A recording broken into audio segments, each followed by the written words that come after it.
Que Deus, nosso Pai, e o nosso Mestre Jesus abençoe a todos nós. É com imensa alegria e gratidão que mais uma vez nos reunimos nesta casa de oração, de acolhimento, de fraternidade, rogando a Jesus e a espiritualidade amiga que envolva os nossos corações em bênçãos de luz, de paz, envolvendo também todos aqueles que irão nos acompanhar pelo Facebook. Que a paz estejam com todos. Meus irmãos, para muita gente, Saulo de Tarso era guardião intransigente da lei antiga, vaidoso, perverso, na defesa dos próprios caprichos. Contudo, Jesus via nele Deus, naquele espírito atormentado, e vai até ele pessoalmente para confiar-lhe embaixada importante. É o que nos afirma Emmanuel na mensagem intitulada Pureza do livro Religião dos Espíritos. Emmanuel nos propõe dizendo que se purificarmos os nossos corações, identificaremos a presença de Deus em tudo. Não esquecendo que a esperança do Criador não esmorece em criatura alguma. Bem-aventurados os que têm puro o coração, é o nosso tema de hoje, para juntos refletirmos sobre as nossas atitudes diante do outro, diante de nós mesmos, e nos perguntarmos com muita humildade, com muita sinceridade, a nossa consciência. Que sementes estamos semeando? Que sementes estamos plantando no jardim de nossos corações? Uma das passagens mais conhecidas de Jesus, como consta no Evangelho de Marcos, capítulo 10, versículos 13 a 16, quando relata que Jesus, vendo que os discípulos tentavam impedir que algumas crianças se aproximassem, ele disse: deixai que venham a mim as criancinhas, e não as impeçais, porquanto o reino dos céus é para os que se lhes assemelham. E Joana de Ângeles, no livro Em Busca da Verdade, vai nos dizer que é para aqueles que, através do esforço contínuo, redescobrindo-se a criança interior saudável, que inspira ternura e amizade, despida da malícia e de ideias preconcebidas, logra-se um estado de harmonia interna. E aí o convite para todos nós, para que através do esforço contínuo possamos redescobrir essa criança interior dentro de nós, no trabalho do bem, fazendo o bem, compreendendo que à medida que eu faço o bem ao outro, a mim estarei fazendo. Dr. Bezerra de Menezes, quando era estudante de medicina, passou por um momento muito difícil financeiramente. Um certo dia, em prece, ele pediu que lhe viesse socorro, porque senão ele teria que romper com a faculdade. E o que ele faz? Decide colocar um anúncio no jornal para dar aulas de matemática. Só que tinha um detalhe bem pequeno, mínimo. Ele detestava matemática. Mas viu ali uma oportunidade de estudar ensinando. Então ele coloca o anúncio no jornal. No primeiro dia não aparece ninguém. No segundo dia bate à porta um rapaz e pergunta: o senhor é o jovem Adolfo que colocou o anúncio no jornal dizendo que dá aulas de matemática? E ele disse: sim, sou eu mesmo. Na hora ele pensou: meu Deus do céu, já me apareceu um aluno, vou ter que começar a estudar logo? E o rapaz disse: olha, vou logo lhe dizendo, eu tenho muitas dificuldades em matemática, vou precisar de muitas aulas. E por esse motivo, vou lhe pagar 6 meses adiantado. Dr. Bezerra de Menezes, que estava, como dizemos aqui no Nordeste, num liseu danado, claro, aceitou. E ficou marcado que aquele rapaz ia voltar 2 dias depois. Evidentemente, naquela noite, o Dr. Bezerra de Menezes não dormiu. Passou a noite em claro estudando, coitado. 2 dias depois passam e aquele jovem não retorna. Dr. Bezerra de Menezes nunca deu uma aula de matemática, mas se tornou um especialista na matéria. E claro, teve a intervenção espiritual dos espíritos amigos, porque sabiam que assim que ele se formasse, iria querer atender no bairro nobre do Rio de Janeiro. E o que acontece? Passam-se semanas. E depois de um tempo, sem ninguém aparecer, ele pensa: eu tenho que fazer alguma coisa. Eu não posso ficar assim. Eu preciso ter experiências. Já sei. Vou abrir uma pequena sala de atendimento em um bairro simples do Rio de Janeiro. E assim ele fez. No dia seguinte tinha uma fila enorme de pessoas para serem atendidas por ele. Aquelas pessoas não podiam lhe pagar, mas ele viu com um novo ponto de vista, um novo olhar e disse: vai ser uma experiência incrível. Ele nunca mais saiu dali. Casou, teve 2 filhos, ficou viúvo, casou novamente com a cunhada, teve mais filhos.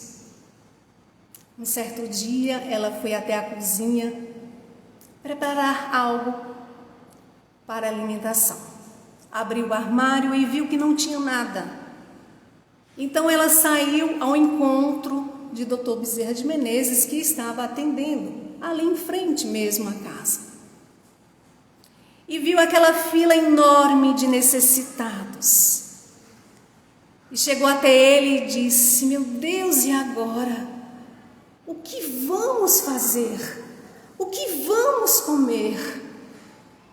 E ele, muito sereno, abraçou ela e disse: ah, minha querida, hoje nós vamos viver de brisa amorosa. Era Dr. Bezerra de Menezes, uma alma encantadora. Mas nesse momento, para um caminhão cheio de alimentos, de alguém que tinha sido atendido por ele e tinha sido curado. Um dono de uma grande rede de supermercados que mandou entregar-lhe um caminhão cheio de alimentos. E ele não teve dúvida. Ali mesmo, começou a distribuir entre os mais necessitados. No dia de sua morte, no dia 11 de abril de 1900, aos 68 anos de idade, ele acordou, não estava se sentindo bem, ele sabia que não estava bem. Se levantou, foi até a janela e ali em prece, viu que tinha uma fila de pessoas esperando para serem atendidas por ele.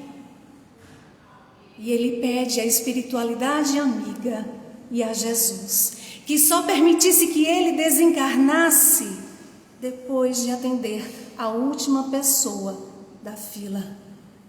E foi exatamente o que aconteceu, nos deixando um grande exemplo de simplicidade, um coração enorme, e que a nós é apresentado a proposta de que, se quisermos,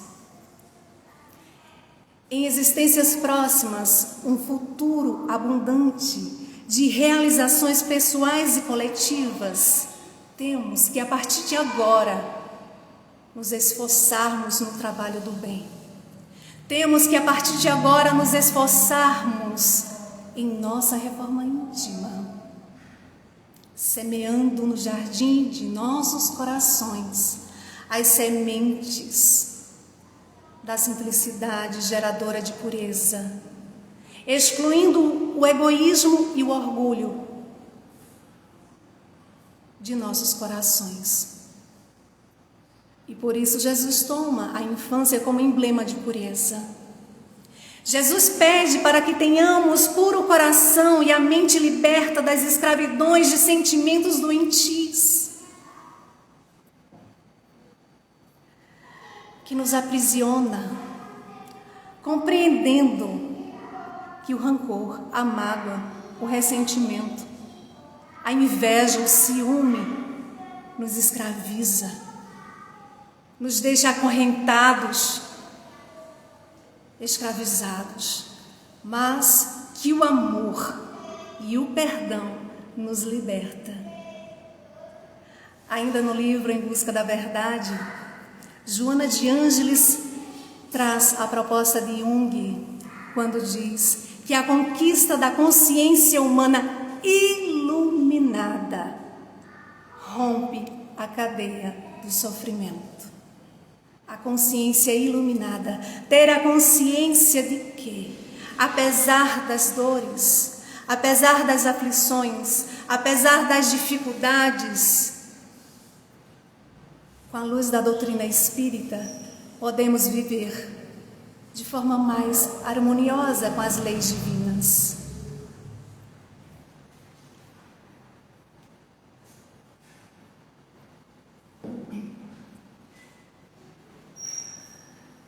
Madre Teresa de Calcutá, ao receber o Prêmio Nobel da Paz em 1979, resumiu em seu pequeno discurso o desejo da humanidade, dizendo: a única coisa que o ser humano quer é ser aceito, é ser amado.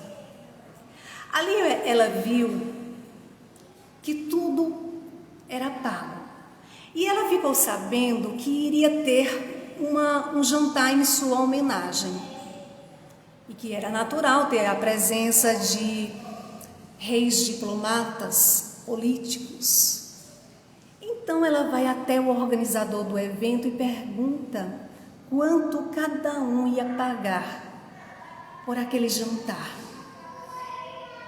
Quanto cada um ia pagar por aquele convite, por estar ali em uma única noite.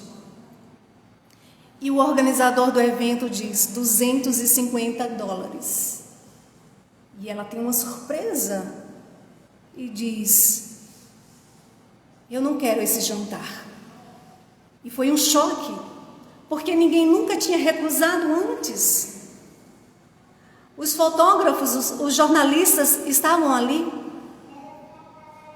Ela propõe a ele dizendo: bom, se cada um vai pagar $250 num jantar em uma única noite, eu não vou querer o jantar. Eu quero os $250 de cada um. Era a Madre Teresa de Calcutá. E o que aconteceu? Ela saiu dali com todo o dinheiro. Um ano depois, ela escreve ao organizador do evento dizendo: hoje, exatamente um ano depois, o dinheiro acabou. Durante um ano, alimentamos 700 pessoas com 4 refeições por dia, com aquele dinheiro que seria gasto em uma única noite, em um único jantar. Ela nos deixa também um grande exemplo de simplicidade, de um coração grandioso, que primeiro pensou na fome de tantos e de como ela poderia ajudar. As pessoas realmente simples, elas não precisam parecer que são. Elas não precisam de selfies. Elas não precisam de um melhor ângulo na foto para mostrar o que fez. As pessoas realmente simples, elas não precisam mostrar que são simples. Elas simplesmente o são.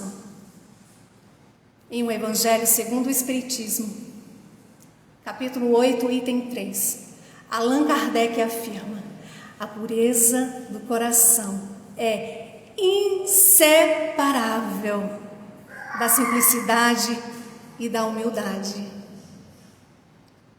Exclui toda a ideia de egoísmo, de orgulho. Porque aquele que tem um coração puro se alimenta do bem que faz ao outro, sem esperar recompensa, sem esperar reconhecimento, sem esperar que o outro agradeça. Olha, você viu fulano? Eu fiz tanto por ele, não me deu nenhum obrigado. Olha, você vê como são as coisas? Eu faço tanto pela minha família e só recebo ingratidão. Não, aquele que tem o coração puro faz por amor, por ter a certeza em seu íntimo que a maior recompensa, o tesouro maior, está nos valores espirituais, na capacidade de amar, de fazer o bem, e é isso que mantém o coração puro. Certa vez, irmã Dulce leva um projeto do hospital para apresentar ao presidente do Banco do Bradesco. Chegando lá, coloca em frente a ele uma maquete do hospital.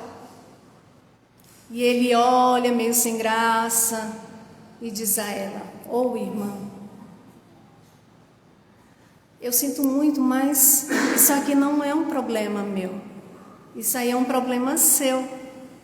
E ela sorri e diz a ele: não, a partir de hoje é um problema seu. Naquele momento, irmã Dulce estava querendo dizer a ele que o banco também precisava ajudar. E o que acontece? Ele dá alguns telefonemas e dias depois começam as obras. Um ano e pouco depois, muda o governo, muda a estrutura do banco e ele é obrigado a chamar ela e dizer: irmã Dulce, veja só, como eu já tinha lhe dito, o Banco do Brasil é parceiro na construção do hospital, mas recebeu a ordem do presidente da República e infelizmente a verba não vai mais aparecer, não vai mais existir.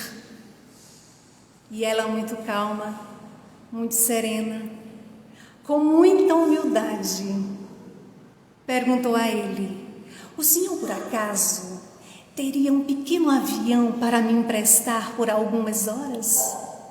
Ele não entendeu muito bem por que ela queria um pequeno avião por algumas horas.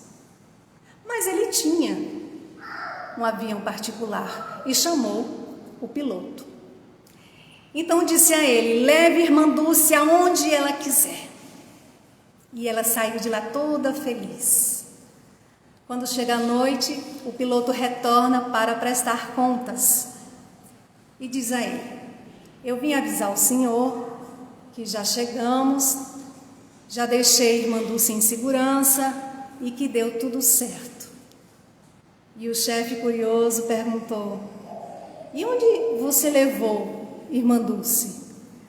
Ele, sorrindo, disse: eu levei ela a Brasília para ela falar com o presidente.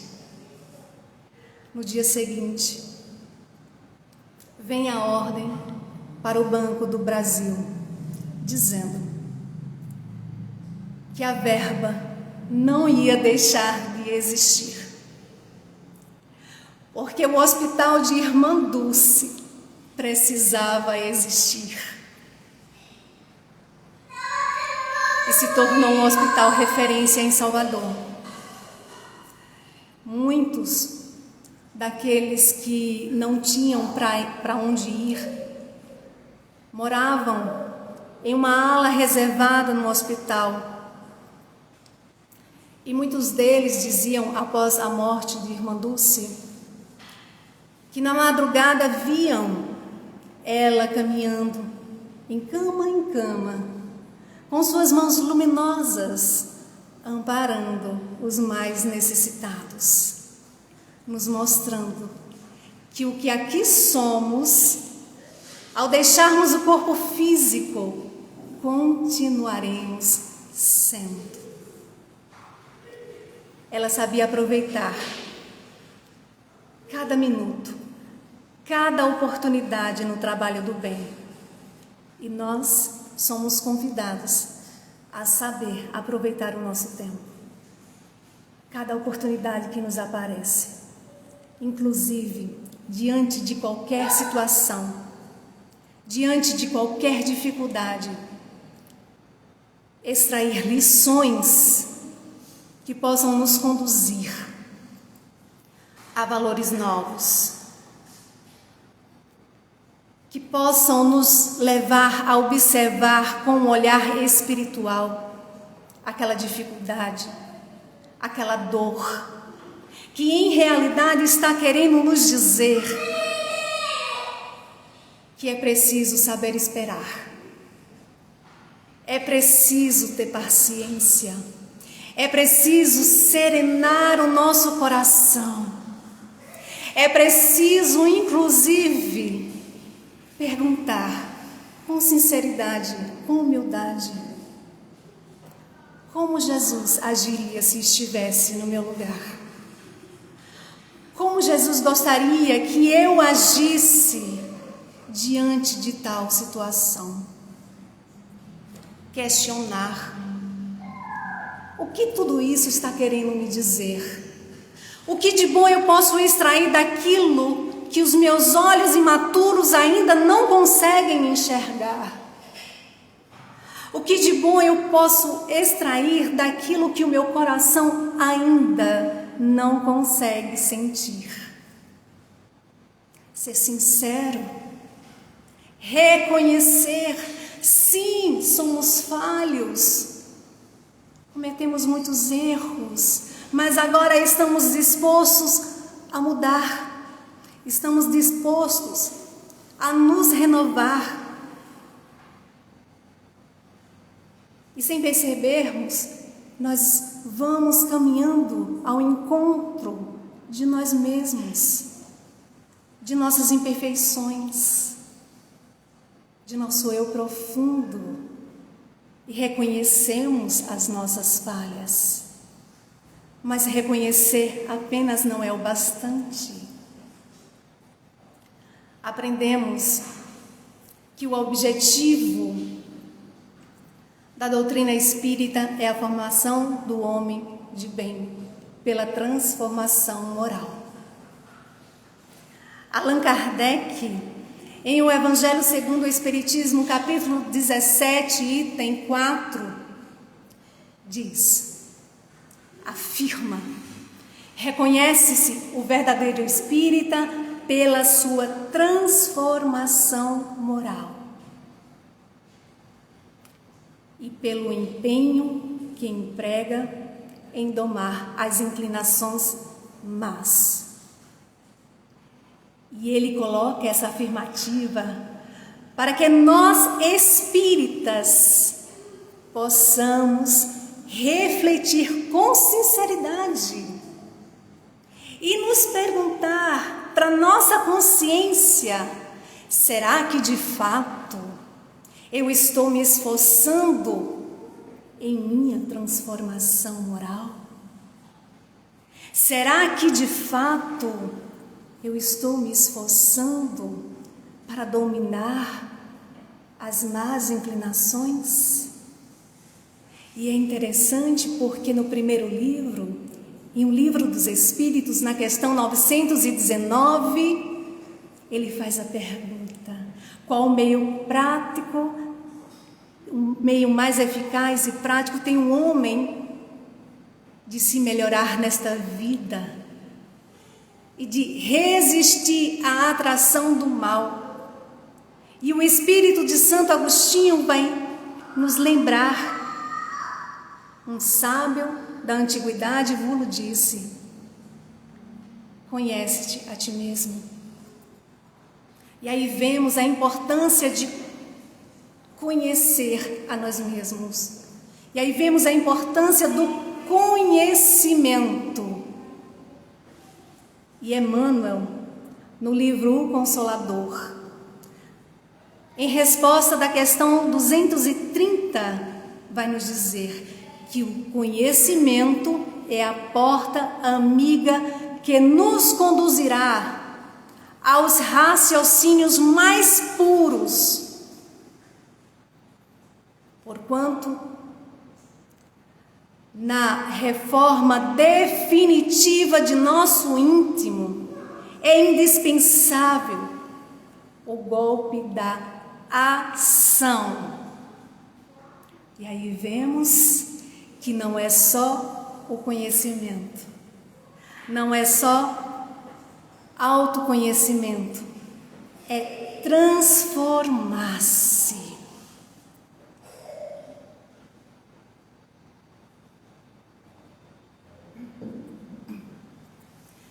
É reconhecer, é encontrar dentro de nós um processo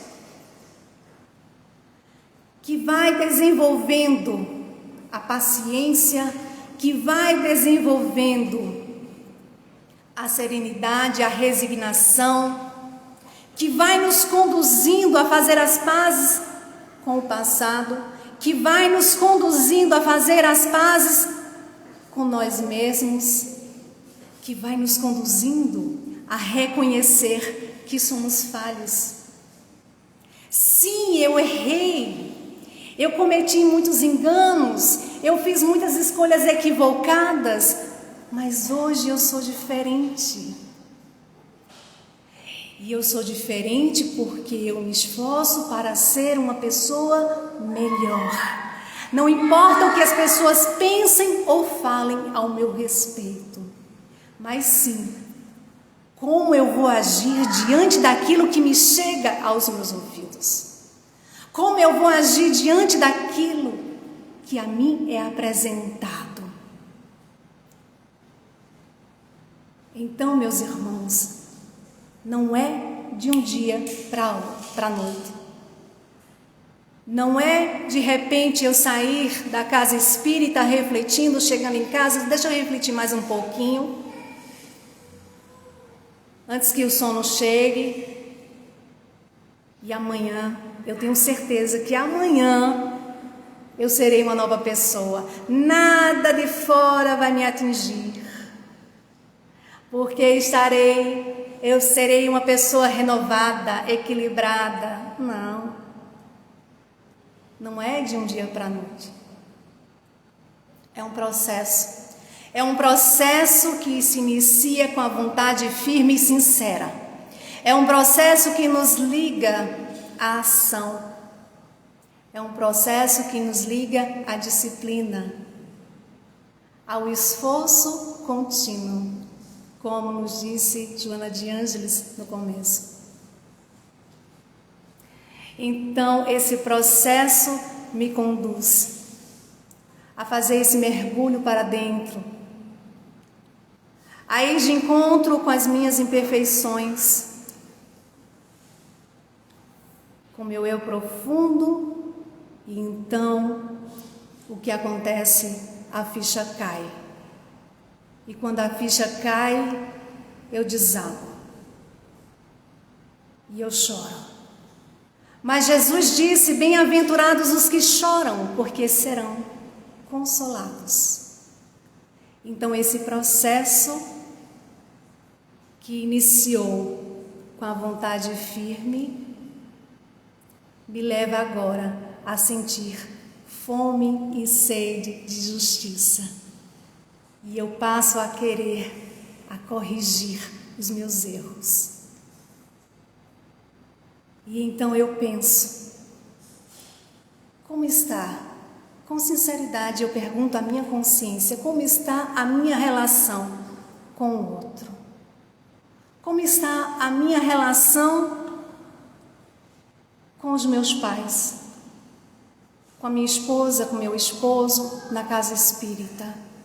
Então eu vejo, meu Deus, eu não fui uma boa filha, eu não fui um bom filho, eu não estou sendo uma boa esposa, eu não estou sendo um bom esposo, eu não estou sendo um bom chefe, eu não estou sendo uma pessoa boa, nem comigo mesma. Mas eu quero corrigir. Como fazer? E Emmanuel, com uma mensagem de fortalecimento, como a nos dizer que é preciso seguir, como a nos dizer que é preciso respirar, calma, e lembrar, embora ninguém possa voltar atrás e fazer um novo começo, qualquer um pode começar agora e fazer um novo fim. E o processo segue. E esse processo agora me mostra a importância de perdoar, de pedir perdão, de me perdoar. Porque agora eu quero um caminho novo, um caminho com Cristo Jesus, um caminho renovado. E aí eu vejo a importância de estudar os seus ensinos, de estudar o Evangelho de Jesus com o coração. Porque agora eu sei que estudando o Evangelho de Jesus com o coração, vou desenvolver novos valores, um novo ponto de vista sobre tudo que nos cerca, sobre as pessoas, sobre nós mesmos. Um olhar espiritual que não julga, que não condena. Bem-aventurados os que têm puro coração, porque verão a Deus. Chico Xavier tinha um amigo espírita que se chamava Loreto Flores. Ele fazia campanha do quilo em uma época que o espiritismo era abominado. Então, no dia da campanha do quilo, estava ele lá, todo armado, com um saco da campanha do quilo nas costas, bate na porta de uma casa e atende uma senhora. E quando vê que ele é espírita, cospe no rosto dele. Naquele momento, ele coloca o saco da campanha do quilo no chão, com muita humildade, tira do bolso um lenço, em uma época que os homens usavam muito lenços, e vai ali enxugar a saliva dela, que estava impregnado no rosto dele, com humildade, e diz a ela: "Ô minha irmã, isso é para mim.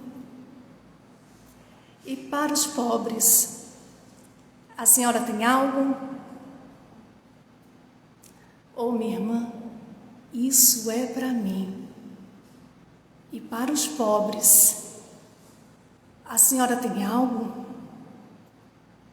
Naquele momento, ele era o evangelho vivo, vibrando dentro dele.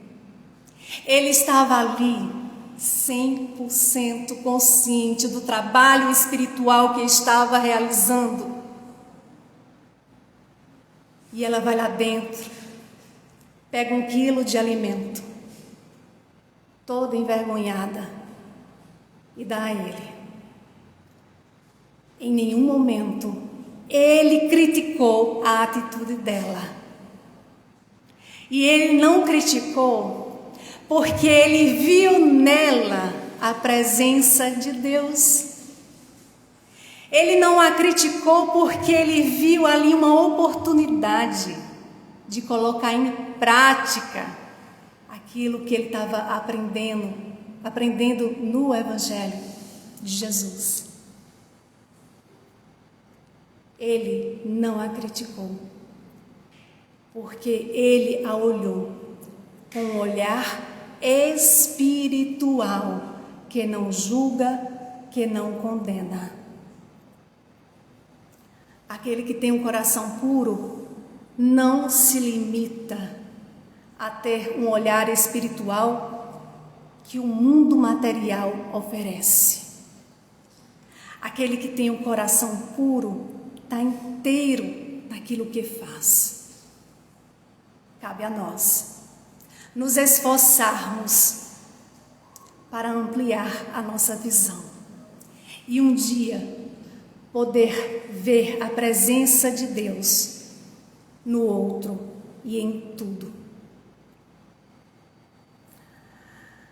Caiba Schutel, no livro Palavras e Ensinos de Jesus, esclarece que Jesus, tomado de compaixão pelo mundo, desce das alturas, senta-se sob um monte, atrai a si uma multidão de desventurados. Começa ali o monumental sermão com as consoladoras promessas. Jesus a todos recomendava resignação na adversidade, mansidão nas lutas da vida, misericórdia no meio da tirania e higiene de coração para que pudessem ver Deus. Higienizar, limpar, organizar. Assim como fazemos com a nossa casa. Temos um dia, inclusive, que fazemos aquela faxina, retiramos todo o lixo, jogamos fora aquilo que não serve mais. Assim somos convidados a fazer com a nossa casa interior, com a nossa casa mental, como nos lembra Calderaro, do livro No Mundo Maior, capítulo 3. Higienizar, fazer aquela faxina em nosso íntimo, em nossa mente, para retirar a sujeira da inveja, do ciúme, do rancor, da mágoa, da maledicência, do mau humor. Varrer, retirar. Um espírito protetor, em o Evangelho segundo o Espiritismo, capítulo 17, item 10, nos pede: purificai, pois, os vossos corações, e não concitais, que neles demore nenhum pensamento mundano ou fútil. Não permitir.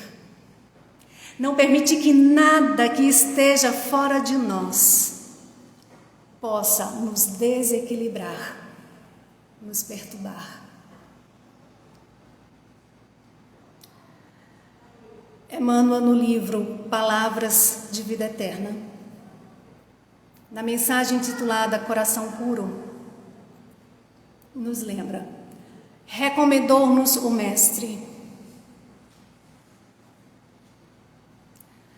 não se turbe o vosso coração, não se turbe o vosso coração, e esclarece Emmanuel, porque o coração puro e corajoso é garantia de consciência limpa e reta. E quem dispõe de consciência limpa e reta vence toda perturbação, vence toda treva, por trazer em si a luz irradiante para o caminho. Cada mensagem, cada frase dos ensinos de Jesus é um convite para todos nós, para higienizarmos os nossos corações e as nossas mentes, para nos alimentarmos de esperança, de fé, de coragem, de perseverança, compreendendo que a perseverança nos ajudará a vencer as sombras que ainda carregamos dentro de nós. Na Revista Espírita, janeiro de 1865, Instruções dos Espíritos, o Espírito de Fenelon nos pede: espíritas, sedes fortes em coragem, perseverança, firmeza, mas humildes de coração, segundo o preceito do Evangelho. E Jesus vos conduzirá através das tormentas e abençoará os vossos trabalhos. Fenelon nos pede para sermos fortes em coragem, porque é necessário ter coragem para não desistir diante de qualquer dificuldade, diante das aflições, diante das dores. Vê ali uma oportunidade de extrair lições que nos conduza a novos valores, que nos leve a um dia olhar e ver Deus, ver a presença de Deus no outro e em tudo. Meus queridos irmãos, que possamos nos esforçar em desenvolver a simplicidade e a humildade em nossos corações. Que possamos nos esforçar para higienizar os nossos corações e aos poucos ir eliminando o egoísmo e o orgulho.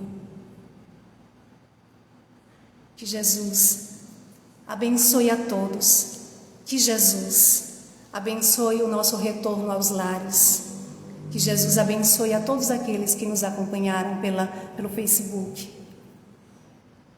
E com o coração, eu digo a cada um de vocês, muito obrigada, paz e luz a todos.